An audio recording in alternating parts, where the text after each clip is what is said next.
Good evening. Welcome to the Ottawa Experts. I'm Alfonso Quadra, your host. We have a very special evening.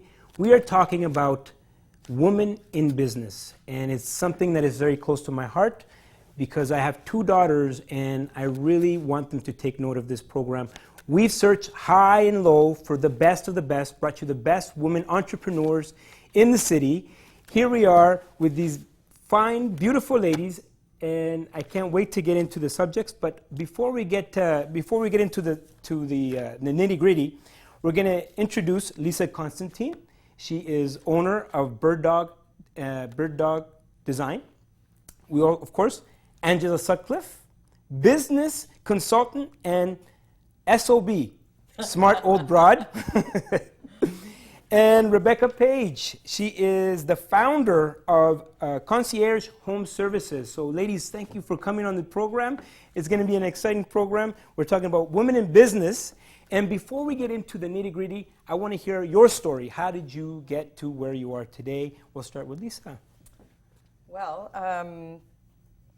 I actually was in a vocational rehabilitation program in Ontario because I didn't know what to do. I had not finished 2 university degrees and was working and knew I wanted to go back to school but didn't know what. And so through Voc Rehab, I got into Algonquin College in the advertising program. Worked at a large firm for a couple of years, and then because I was in my mid-20s and had lots of guts and courage, decided that I could do all of the jobs at the agency on my own. And so started Bird Dog Design, which was my design studio. Tell me a little bit about the name Bird Dog. It's very simple. I had a dog who absolutely loved to chase birds, and I could see my logo with her, and I was still working at the agency, the larger firm, and so I thought one day I'm going to open my own firm and I'm going to call it Bird Dog Design. And it stuck, and people really like the name. It's fun. It's catchy. It's a catchy name. Be fun. Yeah. So it's birddogdesigns.com. Birddogdesign.com. Yes. Perfect. Angela, SOB, smart old broad. Tell us about it. That was a moment. I was in a boardroom. I was sitting around a table like this with some colleagues, and I made a comment to somebody, and she looked at me and she said, "Boy, you're an SOB." And somebody down the table chirped up and said, "Oh, would that be smart old broad?" And it stuck. And last year I worked with someone because I speak professionally, and we were talking about speaker personas. Who's my speaker persona going to be? And she said, well, you know what? Somebody that's got the years of business you have, that's your marketing. You have, nothing beats experience, so you are the smart old broad. And apparently I am. She is. It's a great marketing. I'll never forget it. And we move on to Rebecca. Rebecca, concierge, tell us your story. How did you get involved with this? Well, my background was in human resources and high tech. Before the bubble burst, it was an exciting time, and it was a lot of creativity in the business. And then the bubble sort of shrank, and the company I worked for got sort of sucked up into this big corporate behemoth, and it became about filling out forms, and it was a very soul-sucking experience, and it was a real crossroads in my life, and it was a matter of, do I continue on in this corporate life with this wonderful pension and this bonus plan and all these fantastic numbers, but I hate what I do every day, or do I follow the dream that I had when I was university, and that was to create my own business. So I looked at so many of the executives I was dealing with had problems finding people to help around the home. I heard so many stories about people struggling to find help with house cleaning and someone to water the plants when they're away for March break and so forth. So I saw an opportunity and spent about a year developing the business concept and the model, and sort of brought a real HR perspective to it in terms of the hiring of the staff and the training programs and so forth. So that was how I began. And then you started franchising? Yeah, that's right. So I started in 2001, and really just from a corner of my basement on my own, and had some wonderful advice and help along the way, Angela included. And then once the business model was really set, then we did open a few franchises. So we've got a few locations here in Ottawa and one in Toronto as well. Beautiful. So just to remind everybody at home, we have a book here. It could be yours for the first caller. We only have one book, right, to give? I have more books, actually. Okay, so how many callers? The second, one or two? Sure. Okay, 2 callers. The first 2 callers, the number's on the screen. It's called Great Canadian Franchises, The Stories. Can you tell us what we're going to find in this book? Well, the foreword is by Cora, who of course started Cora's. We've all been there, I'm sure. And so there's a chapter for different companies. Many brands that we know, Booster Juice, M&M Meat Shops, my company's in there as well. So for anyone who's interested in business, these are really stories about how they began, what they learned along the way, and some really great tips. Now, when someone talks about franchise, it sounds as such a big undertaking. Is it normal for people to be at first, I could never have a franchise, or is it something that they have in mind before they start the business? Any of you could answer? I think it's something that some of my clients certainly know that they want to grow. They have visions of where they want to grow their business, and it often includes multiple locations or franchises. And if, from a branding and marketing perspective, if you know that in advance, then you might create the look and feel and the whole marketing plan around future plans to expand. It would save you probably some time and money to do so in advance. Yeah, so just basically think ahead and then structure a company towards that. So now we have women at home. They're going to be watching this program. The audience, maybe someone like me. I have a daughter, and I have 2 daughters. My mom was a single mother. She worked hard. I've seen the strength of a woman. Can you help me out? Because there's somebody, like you said, you didn't know what to do. So what happens in this case? There's a woman out there, and you know what? She wants to be in business. It sounds intriguing. You be your own boss, but they just don't know what to do. How can they get to that first part of the equation, which is figuring out what to do? It comes down to what their strengths are and what their interests are, because the idea, you could read some article or some blog post or something that talks about how running a restaurant in this particular sector, there's all this opportunity. But if that requires skills that you don't really have, or requires doing work that you don't like, or it's a lifestyle choice as well, right? Running a restaurant, for example, all sorts of evenings and weekends. If that doesn't fit in with your lifestyle and your family life and so forth, then that's not a good fit. So it's a real soul-searching thing. It has to be something that you're really passionate about, because it requires such a level of commitment to build a business. So it has to be something that you really enjoy. Yes. I think, too, it's a little bit like when your kids go off to university and you think, well, this is it. This is what they're going to be for the rest of their lives. Business is a lot like that, too, because, as you say, it has to be something you're passionate about, you're engaged in. And I always tell my clients, the first 2 years that you're in business, you're not in business. You're in R&D. So the thing is to get out, get started. Don't be afraid, because the first 2 years, you're just testing the waters, and that's when it'll start to take shape. Nothing's perfect. So so basically just find something you're interested in, get started. So, don't be so stuck on the outcome. Just let the business kind of progress on its own. Is that that's the advice? For the first couple of years, yes. And then it goes through stages, but we can talk about that later. Now, of course, men are from Venus. I always get that wrong. Men are from Mars, that's what it is. Men are from Mars and women are from Venus. 2 different, of course we're 2 different species. Well, not species, but you know what I mean. Pretty much. What's the real difference? What's the difference between a man starting a business and a woman starting a business? I think that the biggest difference between men when they go into business, or even when they go to work, is they know they're going to be the breadwinner. They know they're probably going to be the primary wage earner, and so they just go in, and it is a male thing too. They go in with an absolute focus on outcomes. Is it like it's a mindset? Well, men are wired to focus on outcomes, where women are wired to focus on consensus. So for a man, I'm starting a business, here are my goals, here's what I want to achieve, and I'm off, and you can be talking over here, and you can be talking over here, but the guy's going straight forward. By and large. For women, when they get into business, I think they're a little more tentative, and again, because we're wired for consensus, we seem to need to spend some time making sure that we're doing the right thing and that everybody's engaged, and we're a little more reticent. But by the same token, we're not the risk takers either. That's a good point. Actually, I posit as well that there's a cultural expectation that we're not allowed to have that singular focus that a lot of men in business have. When men start a business, they're able to put, for the most part, put all of their time and energy into it. They're not expected to pick up the kids after school and, stay up all night when a kid has a fever, or, there's a lot of expectations when that women tend to have. Is that a disadvantage? For me, I would say, you have your kid, you want to do, you want to go out there and, earn for your kids. But is it different for women where they think, okay, I don't want to risk because of my kids, or I want to make sure I'm there for my kids? Could that be? Is it a disadvantage or is it an advantage? I think it depends on the person.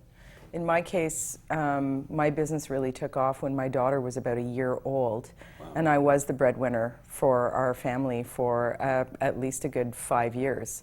And so starting a business, I was working sometimes 12 hours a day. And so it would be, work. My daughter would be with my husband at the time, and then I would take time for evening and dinner, and then I would put her to bed, and then I would go back to work in the evening. So, and then I was a single mother for many years. Now, fortunately for me, my situation was that I lived next door to where I worked. I was able to buy a semi-detached home, and so the studio was right next door to the house. So I was able to, I didn't have to commute to work. I could see my daughter off the school bus. I could take some extra time to be with her. If she was sick, I could stay home with her, and the studio was next door, and I had employees as she got older. So I was the breadwinner for most of my 20-year career. I haven't had anybody else in the household supporting me. So it was an advantage for her. I guess location was an advantage for you. It was an ideal situation that I was able to create, and I was just about to say that I was lucky enough to create. And I read something not long ago where a lot of women consider themselves lucky, and you don't hear men say the same thing. And for the past 19 years, I worked only with women in my business, and this year I'm working with 2 guys, actually. And it's a really nice, balanced atmosphere, and working with women was wonderful as well. And so for me, when it came to that glass ceiling, there's no glass ceiling when you're a woman owning your own business, because there wasn't really anything to hold me back except for myself. Beautiful. We're having an incredible program here. Even men should be listening to this program. I mean, you can learn a lot from women, I'm telling you. You can call us, the number's on the screen. You get an opportunity to win the books. We have 2 books.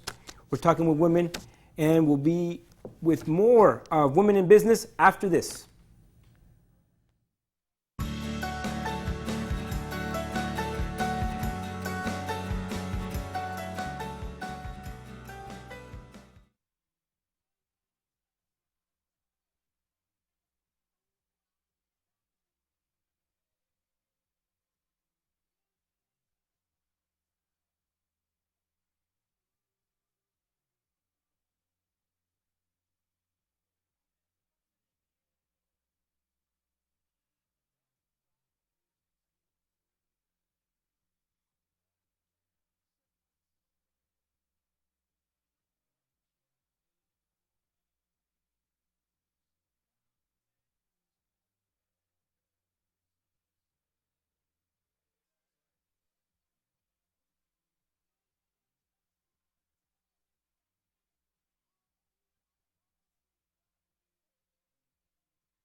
Welcome back. We're talking about women in business, and if you want to call in, the number's on the screen. You'll have an opportunity to win this beautiful book. Your story's in it, Rebecca Page. Great Canadian Franchise Stories. It's a good read. We're going to get down to the nitty gritty. What is really expected from a woman when they enter the business world? Is it different than a man's, what is expected out of a man? Is she expected to be strong? Is she, if a woman cries, can she show emotion in the boardroom? That's the kind of thing I want to. What's expected I out of think a when woman? we do business, we take ourselves with us. Like, for me to be a completely different person, if I was meeting with you, Rebecca, and you were my client, or you, Alfonso, were my client, I only have one person to be. And I don't necessarily put on some fake professional face, because being in business for me is about the experiences that I have with people, period, whether they're suppliers or clients or collaborators or partners. And the enjoyment is in those personal relationships. People like to play with people they like to work with people they like. And if you're working with other professionals that you can count on and rely on to be part of your team, so much the better. I think that authenticity is important in business, no matter what field you're in or what stage of business you're in.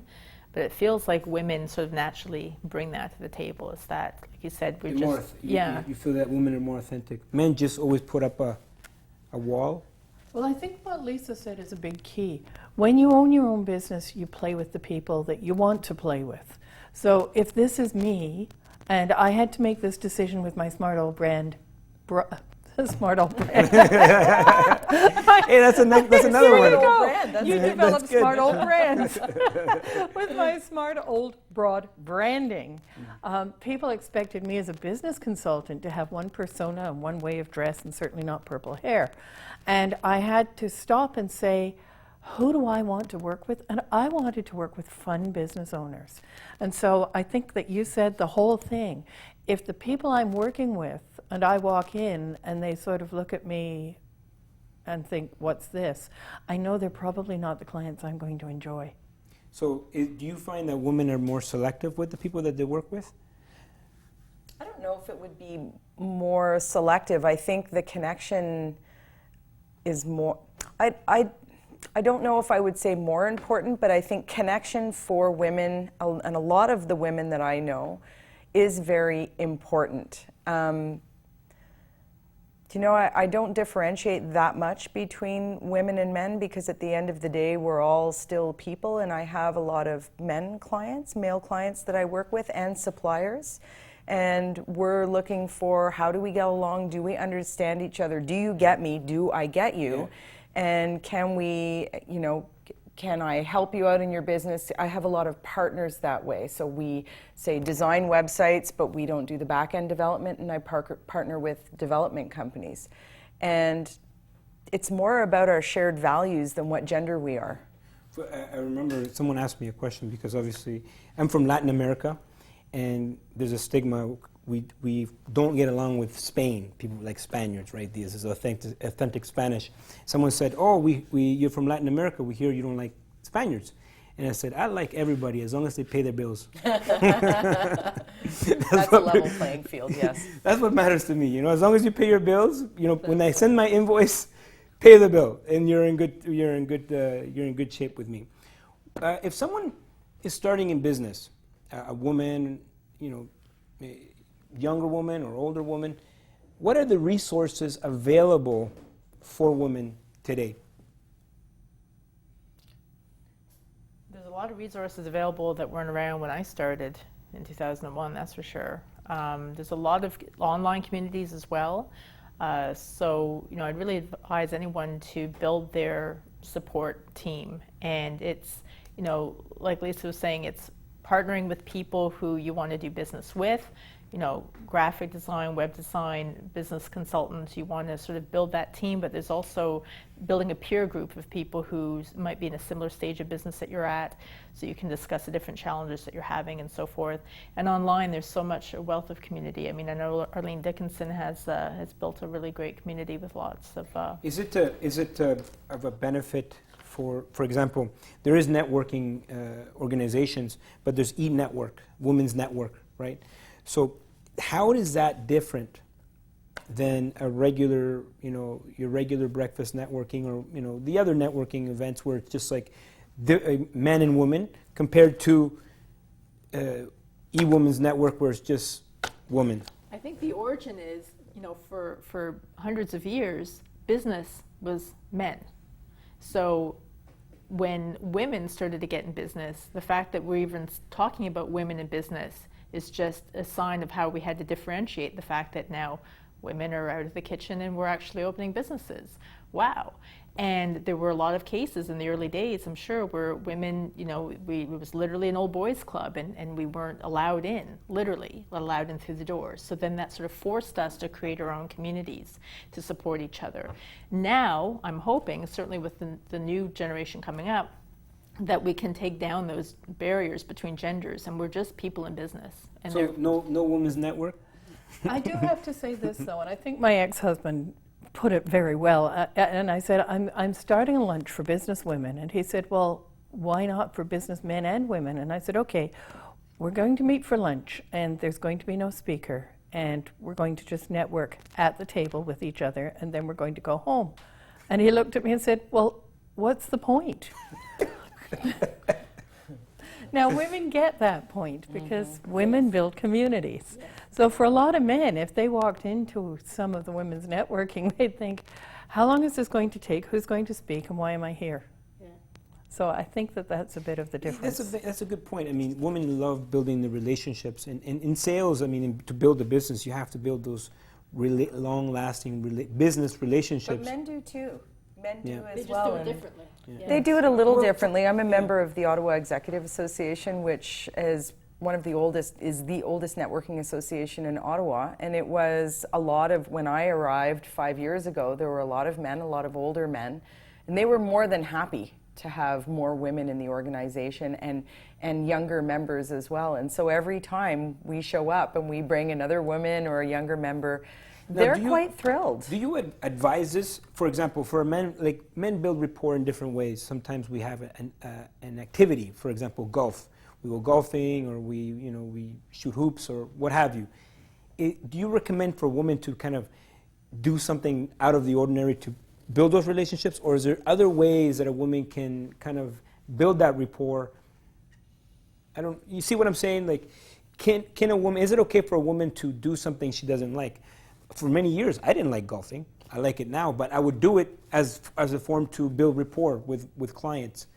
Is that recommended for a woman, or does it just doesn't fit? I think that doesn't even have require gender differentiation. I think if you have a certain goal in mind, whether you're a man or a woman, and you really need to connect with these sorts of people to get the contracts you need, if that requires you to, to paraphrase Angela, put on your big girl pants and learn how to golf. We were saving that for the end. We were saving that for the end. Then you do it, right? Like you do what you need to do to build your business. Is it easy for a woman though to do that? Is it easy for a woman to just assimilate into? Yes, of course. Wow. Yes, absolutely. I think that's one of the things we do best. Yes. You never know we're sneaking up on you. Men like being around women. We They do. We do. And women like being around women too. So, if a woman wants to go and play golf, like at OXA, we have golf every summer, and everyone's invited to come and bring friends and bring family, and it's all absolutely encouraged. There's very little. I've actually never experienced any sexism or discrimination because of my age or my gender in that organization. Is it changing now? Is the temperature, all around? I guess the Western world, where it's not whether you're a man or a woman, but the fact that you just have a good product, and that's it, and you do a good job. Has it changed, and how fast has it changed, or is it still a little bit of? It's changed, I think, from an entrepreneurial perspective. If you read, there was a book recently published in the last year by Sheryl Sandberg, who's the CEO of Facebook. And she has a little bit of a different picture, and that's from a larger corporate culture. So when you run your own business, you're really the captain of your own ship. If you choose to work in your PJs, you know, go for it. I don't, but you can have control over who you work with and who works for you and what contracts you're going to take. And so you're not obliged to fit yourself into. You can decide where you're going to network, with whom you're going to network, what approach you're going to take. And I don't think that you need to be forced into another company's corporate culture if you're creating your own. That's a very good point. When you are entrepreneurial, you're creating your own culture, creating your own structure, and you have free reign. And there is no limits. There's no boundaries other than that what you create yourselves. But women building careers in a corporate environment have very different challenges. And the Lean In book was really eye-opening. Lean In, by Yes, Sheryl it Sandberg, incredible book to sort of show how, you know, within the last 10 years in high tech where people should know better, like just astonishing misogyny, like not even having a women's washroom available. Wow. On the executive floor, like Yep. just Wow. shocking stuff. So, you know, it's still there's still barriers there, but I think though in the entrepreneurial world, Everything has shifted. And, you know, when we came out of World War II, we had an abundance of products on the market that no one had ever seen before. So if you sold that product, you had that business. And then people started undercutting. So if you buy my product, I'll give you a chicken. Well, we got, you know, so You need a chicken. exactly. I'll throw in a chicken. You buy my car. chicken for me, thank you. Then we If got it's fried, it's amazing. exactly. It had to be a pretty chicken.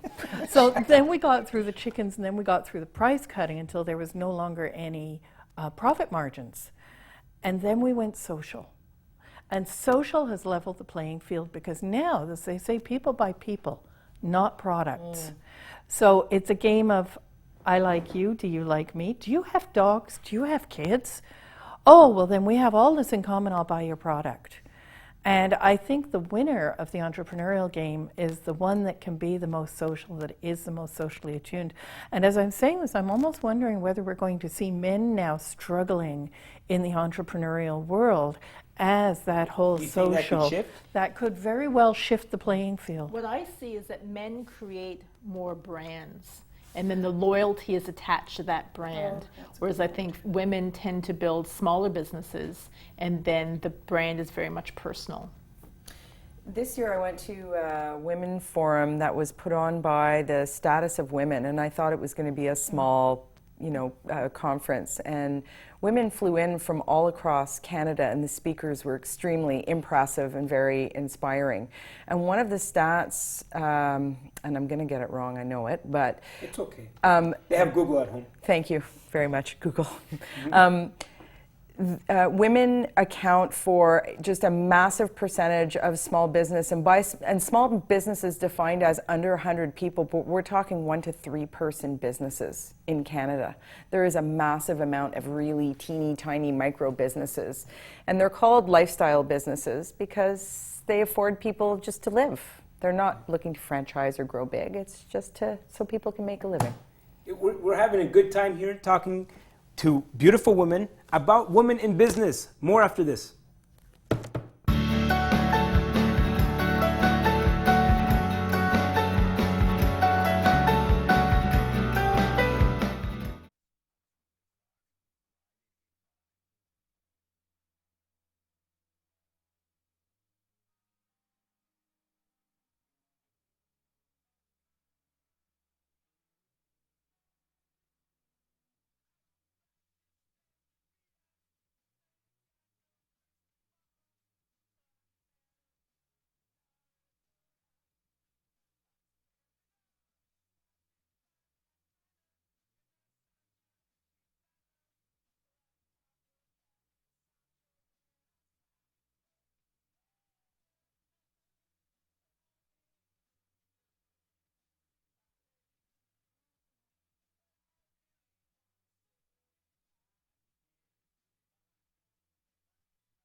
Welcome back. We're talking about women in business. The numbers on the screen. Call in anytime with your questions, even if you're a man, right, ladies? We won't be too hard on them. If you call in, the first 2 callers will receive a copy of this beautiful book, Great Canadian Franchise Stories. Of course, you've written a chapter in there. You have a chapter or 2, Rebecca. One Page. chapter is about my company. Yes. What is it? What is the chapter? What is it about the chapter? So every chapter in the book is the story of the different companies whose logos are there on the front. So it's so how they started, their tips and lessons of what they learned and what advice they would give to other companies who are starting. So anyone who's interested in, it's not necessarily if you're interested in franchising, but if you're just interested in sort of inspirational stories of how businesses got started. I see here we have Booster things. Juice, Yep. Pizza. I mean, these are really big names. I'm going to put Yep. put it up there for. So the numbers on the screen. Call in with your questions. I have a question. You guys got to be nice with me. But what about, there's certain women that use a lot of their, I guess, their looks and and hear me out. What is your feeling when women use their body to sell products or advance their business? Is that something that, if it's up to the individual, or isn't it? Do you have an opinion? Men do it. Men do it, yeah. And what do you mean by using our bodies? Okay, for example, I have an example. Dragon's Den. Right. There was a woman that came. I can't remember the show. She came out and she was selling, I guess, a bikini, or I really can't remember what the product was. And she came out and she was wearing it, and she got eaten alive by I can't remember. I think it was Arlene or somebody that said you should not be, you should have brought models and you should be the professional one. And then you see another show where the man is selling the product was underwear, and the man comes in the underwear, and nobody said anything. She was happy. So is it a double standard? Is it a double standard that? Are there double standards? Of course, there's double standards, whole but show what is is? double standards. But how do you feel about that? started. How would you feel about that? A woman selling a product, using her own body to sell it, or should she use models, or how I think she needs to do what's right for her and what she feels is best representing her business and what she wants to put out there and what she's most comfortable with herself. I don't think we should be imposing any particular set of mores on someone because of their gender. Good point. Angela? I'm going to slightly disagree. There's a surprise. Not because of it being a set of morals or how she's perceived, should she wear a bikini or not, but you're a business owner. The business owner has a job to run the business: meet people, close sales, keep the ship from sinking. That's my 3. And that doesn't involve wearing the bikini. That doesn't involve pushing the product. It involves working out with a vision to make sure that your whole business is structured underneath. So if I'm going out and I'm presenting myself that way, then I have to say, who's back at home making the business work? Makes sense. Makes I sense. think I that's would look true at a it lot of places. From a marketing perspective, Yeah. though, it would depend on the product or the service, and it would depend on the person as well. So I think we would all agree that, generally speaking, sex sells. It's an emotional, it could be a visceral thing, and I'm not talking about sex, but sexy. Okay, so we know that piques people's interest. Does that mean that brands don't have celebrities using their physical selves or their faces to sell? Like Jennifer Lopez and Sure, things, to sell products. Men-owned businesses, Yep. or businesses like large corporations like the beer companies and so forth, whose senior executives are primarily men.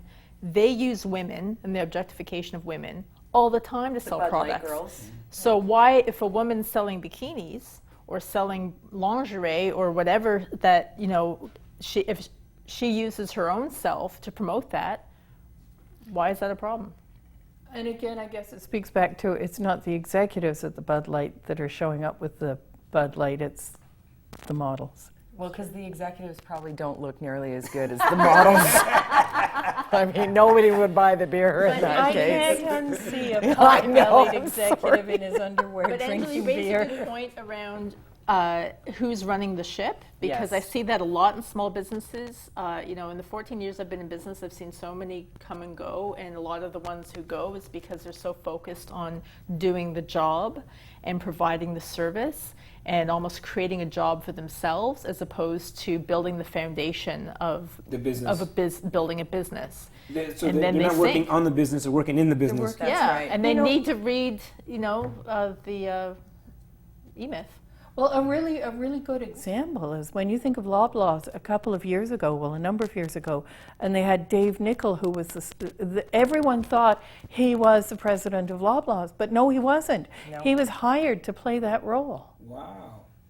Yeah. Wow. So the president of Loblaws was very clear on what his job was, running Loblaws, not standing in front of the cameras.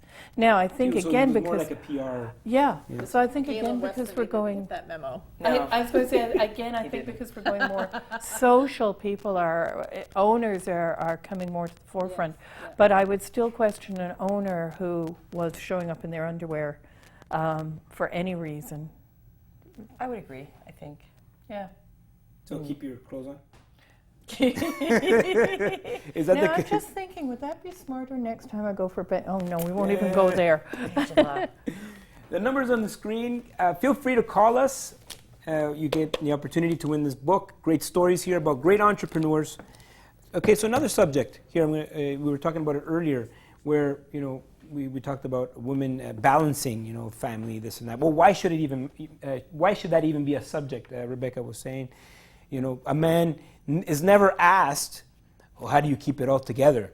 You manage the, so why is that? Why? I think it's just, we're only a couple generations out from, women's lib. I mean, my great-grandmother, who was an entrepreneur running a pawn shop in London, couldn't even have the vote. Like we're only a couple generations out. And That's the crazy.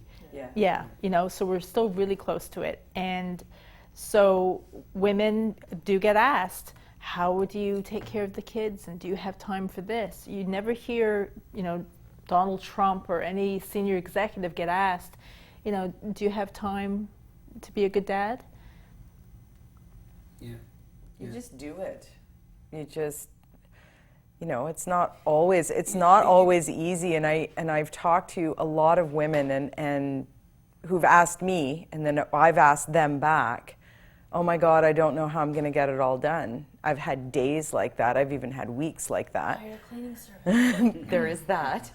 But I do. It's just that I haven't gotten it done when and how I thought I would. And so sometimes it's letting go of the when and the how and just focusing on the day that I'm in and just doing the next thing that's in front of me. Instead of multitasking is not always the great time saver it's supposed to be. In fact, I found that doing one thing after another and completing tasks Like more sometimes about time gets me. management than a multitask. I agree. I think Yeah. that multitasking is highly overrated. Yeah. And I think there's too much expectation that we need to do it all. We can't do it No. all. We can't. Something's going to give. Our business, our family, our health. I think we've all known people who've hit burnout, hit the wall. Like you said, pick a task, finish it, set your priorities for each day, set your overall priorities for the week. Understand that things are going to get derailed. Staff call in sick, there's challenges with clients, kids get sick, you get sick, and be forgiving of that. And but it's that focus is really critical. And I think too part of it, and I brought up roles and goals. I think part of it is really understanding that I only have this many hours to run my business. And you said a minute ago, when things happen, plan for things to go wrong. Understand that you probably only have a 30% of your day is going to be productive. So if you plan for those emergencies, children are sick, the parents are sick, something happens, then you need to set your goals for the time you have to deliver. Now, one of the neat things about the World Wide Web is that you can start to hire staff. You can hire virtual staff. And I always say, if you don't have the time, you can buy the time now. We never could before, but we can buy time. And I just think that that's something that a lot of women, men are used to hiring staff, women are not. Is there a difference between a woman, hiring somebody? Are they more emotionally attached to that person, or do you find that men can sometimes say, you know what, you're fired. You don't do this, you're fired. Or is there even a difference? I think that's the difference. I think you're, a good business person. You hire slow and you fire fast. Yeah. Angela? I think there's a style, and different people have different styles of hiring and making the decision to fire, and I don't know that you can separate it based on gender necessarily. Well, I would just, I'm coming more from the mindset of emotions, right? Where I hire women very intuitively, actually. And in fact, I've kind of done the opposite. I've hired quickly and fired slowly. Oh. But my decisions have been really good the past 20 years, actually. I've made really good hires, 95% of the time. It depends on the type of business you're in as well. Yeah. I mean, in my business, we have such a good sense of exactly, what sort of person's going to make a good fit. We know pretty much within the 10 minutes of an interview, whether they're going to, be successful or not. But then there's that whole training program and all the other pieces. But I mean, we've got, one of our staff person just celebrated 9 years with us yesterday. We've got someone else coming up to 11 years. So we certainly have that loyalty and that stick, which is really important. But and yet, having said that, sometimes I feel like a business marriage counselor because I've been brought in on a number of firings where the owner, who is a woman, it just can't bring herself to do the job. And it's not just with staff, it's partnerships. Looking for support, getting into a bad partnership, which is like getting into a bad life partnership, and then not knowing how to get out of that because feelings will be hurt, people won't talk to me, people will be upset. So I think that it goes all the way through as soon as there's any kind of interaction. And one of the problems that women-owned businesses face is they flatline. In other words, nobody wants to be the boss. They all want to be, we're all in this together, we'll all brainstorm together, we'll all co-create my business. And then within 2 years, the wheels come off the truck and Angela comes in and says, we have to clean this mess up and put it back together. So, yeah. We're gonna come back. We're having a good time talking about women in business. And stick around for more after this.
Welcome back. We're talking about women in business. We've brought some of the best in the industry.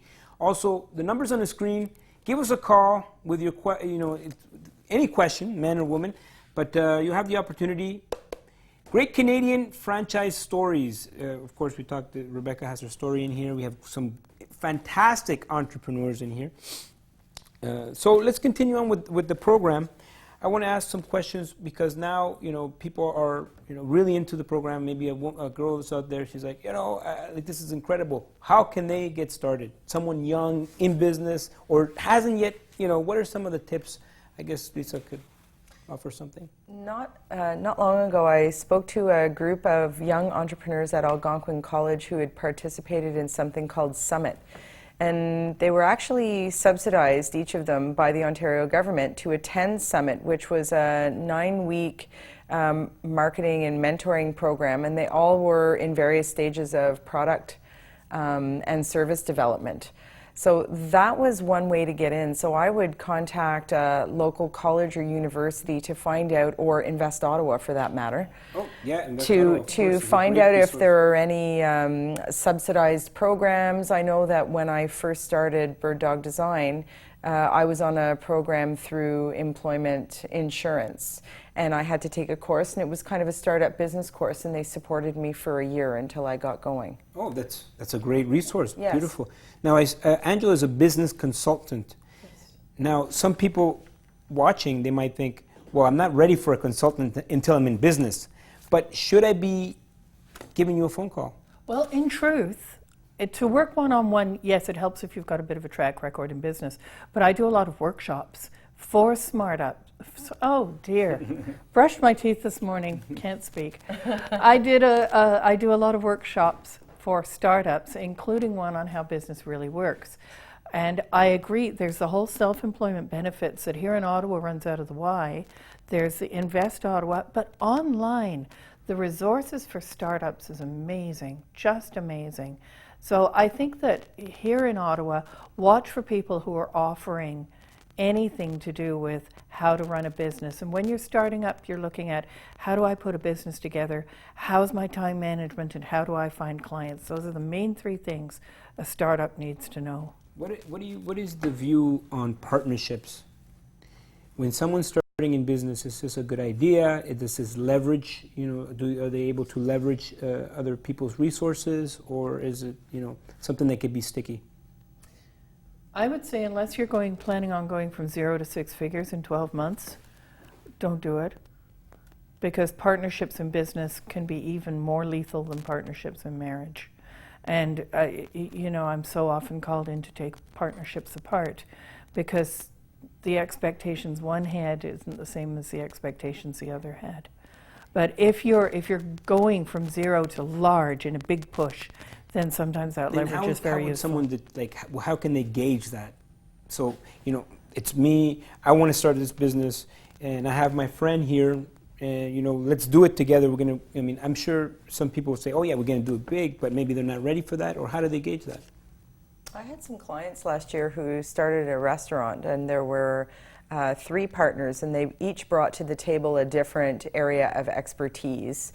And I think that there was different levels of investment, and their plan was to expand fairly rapidly within the first year. And they're still partners. They haven't yet expanded. But it seems to be working out for them so far. I don't know that they've grown as quickly as they would have liked, but I know that they haven't divorced either.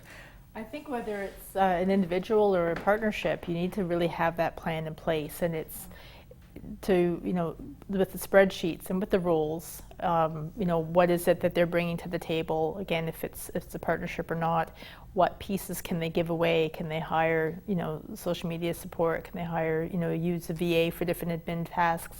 What software can they put into place to help automate their different aspects of their business? So they really need to do that and run the numbers, because I've seen a number of businesses fail because they have this grand idea, but there's no profit in it. or the volume that they need to generate to make any kind of money is just, it's not going to happen, you know. And so that's where, you know, if you have a fairly fleshed out idea, it would be a really good investment to sit down with an expert to kind of look at, hear all the numbers, and have someone else you know, point out some things and maybe ask some questions that you're too close to really see. And better to find out then in that initial stage that you know, these numbers aren't realistic, and then rejig things as opposed to get going. I mean, come see you like a consultant before you enter into this partnership, and you would, I guess, you would sit down and say, "This are your strengths, and then this is how you guys can work together." Is that how it works? Also, the more people you plug in, you have to look at it. The more management you have, you're starting to eat into your profits. And that's why I say, you know, you have to go big, because as Rebecca has said, each person's taking part of the money out of the business. So the business can't eat up. It's got to jump up to pay 1, 2, 3, 4 people. No matter what their strengths are, someone wants a paycheck. Now, what is your opinion on couples, right?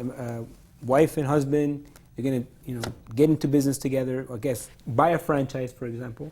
How is that could be tricky? Is that something that is recommended, or does it matter? It happens all the time in franchising. I mean, you know, you walk through a mall, most of the stores in there are franchise systems, and a lot of them have been purchased by families or married couples.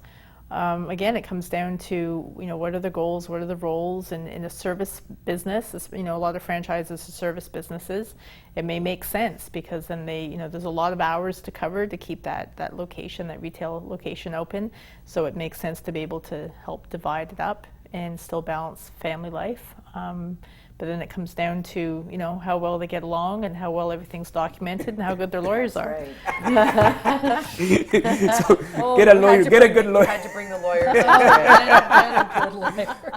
What about a franchise? Is that something like already a built system? Is that something that is, you know, like you would sell a franchise? I mean, part of your business model is to sell and support a franchise. Again, it comes down to the goal. Like if someone has a burning desire to create, you know, a product or something, then they need to create that on their own. But there are people who they want to run a business, they want to build equity in a business, but maybe they don't want to start on their own, or they don't really know what to begin. So, you know, buying into a franchise system means that it's a turnkey and it's all there. The branding's there, the marketing, the operational systems. They don't have to wonder, how do I hire, how do I train, how do I do this, how do I do that? Someone else has all the answers, and what you're doing when you're paying that franchise fee is that you're purchasing the years of experience that someone else has put in, making all the expensive mistakes for you, so that you can just be taught, okay, here's how you run your business, and you can get up and running that much quicker.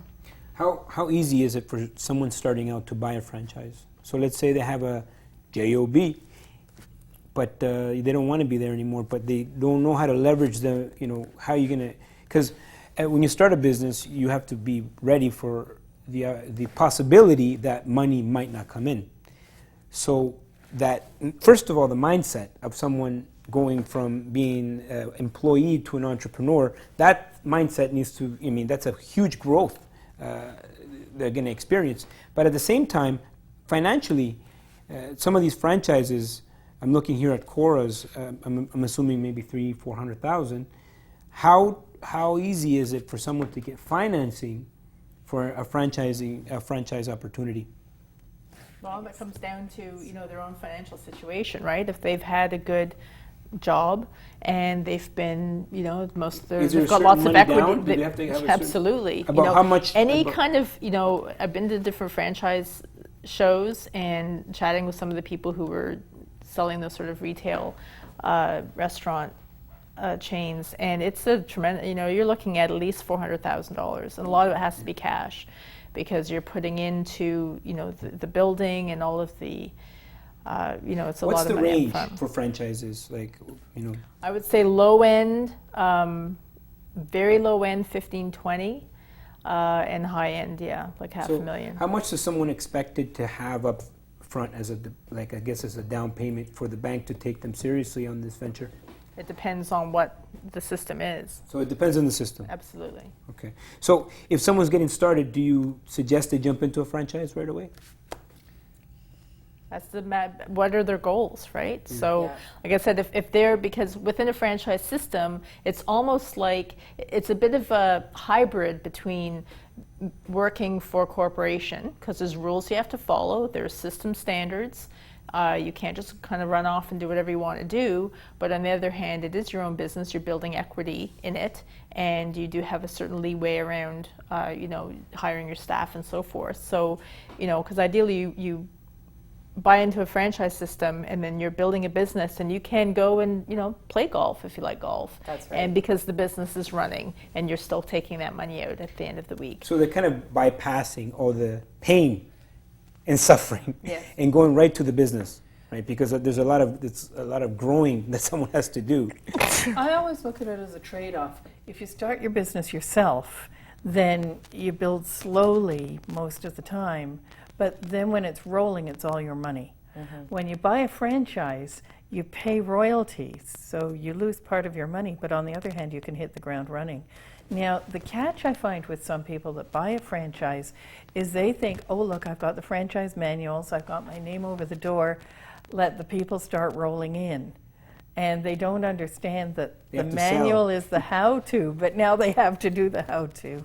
So it's not a guaranteed path to riches. It's just an easier one if you do what your franchisor tells you to. And I would never have been able to buy a franchise even if I had wanted to. I wasn't in a financial position to. So I started my business really in my dining room in the front of my house, and then grew it to be in other locations in my house, and then to be next door to my house in an actual studio and having employees. So I was able to grow it as I could financially afford to, and the money went back into the business. And I think that's a great way to start a business for someone who might be young or starting out. If you look at Auntie Lou's Cupcakes, I knew Mandy when she was on Bronson in a tiny little store, and now she's on Nelson, and now she's selling cupcakes to all the Farm Boy locations. Ladies, thank you so much for being here. I really appreciate. I learned a lot. And come back next time for more of Ottawa Experts. We'll see you then.